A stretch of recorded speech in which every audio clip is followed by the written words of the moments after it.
Alhamdulillah. Alhamdulillah wa bil alamin. Allah wa fa ila afiya.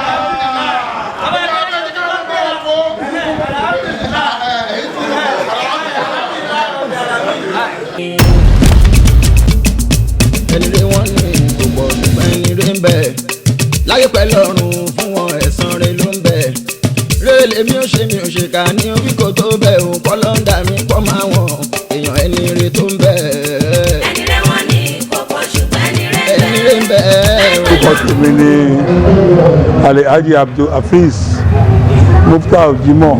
Jimson ọmọ wa mẹ́fún ọba ọmọ lábísí o ọmọ wa mẹ́fún ọba ọmọ Mufutawu ọmọ wa mẹ́fún ọba ara ilé ìwara ara ilé ìwara Ajimson ara ilé ìwara onínúure ara ilé ìwara oníwà ire ara ilé ìwara onínúure ara ilé ìwara ọmọ ọlọ́ni àsúrébùmú ọmọ ọlọ́ni àsúrébùmú Ajimson ọmọ ọlọ́ni àsúrébùmú.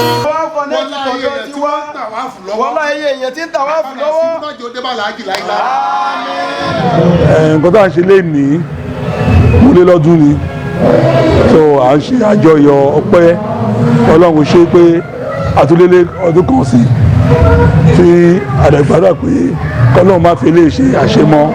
Mo dúpẹ́ lọ́jọ́ tèmi pé Ọlọ́run kà mí yẹ lọ́jọ́ èmi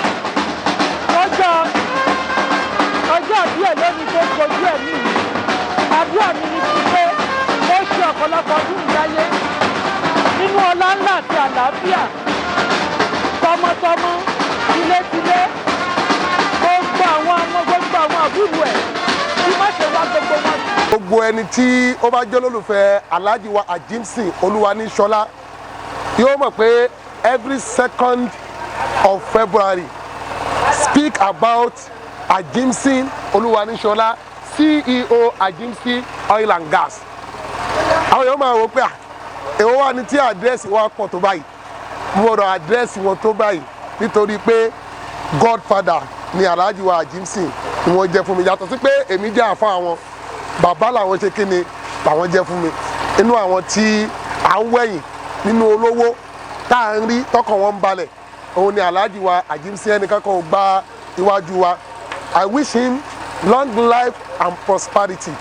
Nínú ọlá àtàlàfíà gbogbo wọn tó ń wá látòrí àwọn àfáà ẹlẹ́ṣin ògo Ọlọ́run ní fi wọ́n sílẹ̀ Ọlọ́run wà pẹ̀lú wọn àlékún oore àti gbogbo bàbá àti àgbàmá tó wá Ọlọ́run á pa nílò àti bíbọ̀ wọn. Ajimson jẹ́ dádì mi wọ́n jẹ́ ẹ̀gbọ́n mi wọ́n tún jẹ́ olórí ẹbí ilé wa so gbogbo ẹbí Ayọ̀délé Ọ̀wọ́jẹ́ Balógun àti Elégùṣì àwa náà fi múmẹ́ǹtì yìí àfi dúpẹ́ lọ́wọ́ dádì wa ní pé wọ́n ti ń wà ń bẹ̀ fún wa àdìmọ̀mọ́ rí wọn bá lórúkọ Jésù.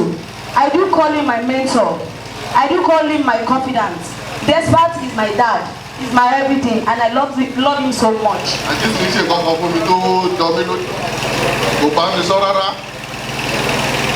ó kàn mú mi débẹ̀ jọ ẹ̀ pé eléyìí nǹkan tí mo ṣe fún ọ náà gẹ́gẹ́ bí ọ̀rẹ́ àdìjọ́ bára wọn tó kò dẹ̀ síjọ́ tí máa dé ibi nǹkan tí mo sọ yìí tí Ajimson ṣe fún mi nínú mi ò ní kù.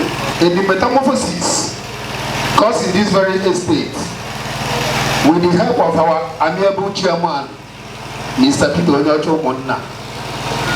I don't want to go far in his life, but all I know is that wherever Ajimson is, there will be nothing like intimidation.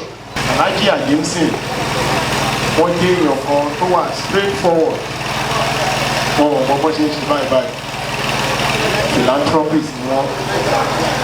Ẹni tí ó máa ń ṣàánú ẹni tí ò ní. Bàbá yìí jẹ́ èèyàn kan tí ó kọ́kọ́ ọmọdé mọ́ra. Fúnẹ̀ àgbàlagbà mọ́ra àtọmọdé àtàbàlùsẹ́ tí Ajimson ló dànù. A lè wọ́n pé irú èèyàn báyìí fún bàbá báyìí ẹ tí ò gbọ́dọ̀ jìnnà sí ni ẹ tí ò súnmọ́ ni. Lákàtà tí wọ́n á ti súnmọ́ ọ náà nǹkan mèremère wọ́n ti ṣe fún wa tí a lè sọ. Pàtàkì ká sọ ilẹ̀ á kú. Ìwà rẹ̀ ò wọ́pọ̀ ìwà rẹ̀ ò kọ́mà bí ẹ bá jẹ́ ní ire ẹ jẹ́ ká jẹ́ kó mọ̀ pé ní ire ni. Ajimson ẹni ẹni o. Ajimson ẹni ẹni. Ajimson drinking and plugging industry. Ẹni ẹni. Ó fẹ́ kọ́lé ìwọ lọ́ba Ajimson. Ẹni ẹni. Ó fẹ́ ra ẹ̀pẹ̀ ìwọ lọ́ba Ajimson. Ẹni ẹni. Ó fẹ́ ra òkúta ìwọ lọ́ba Ajimson. Ẹni ẹni. Ó fẹ́ renovate ilé ìwọ lọ́ba Ajimson.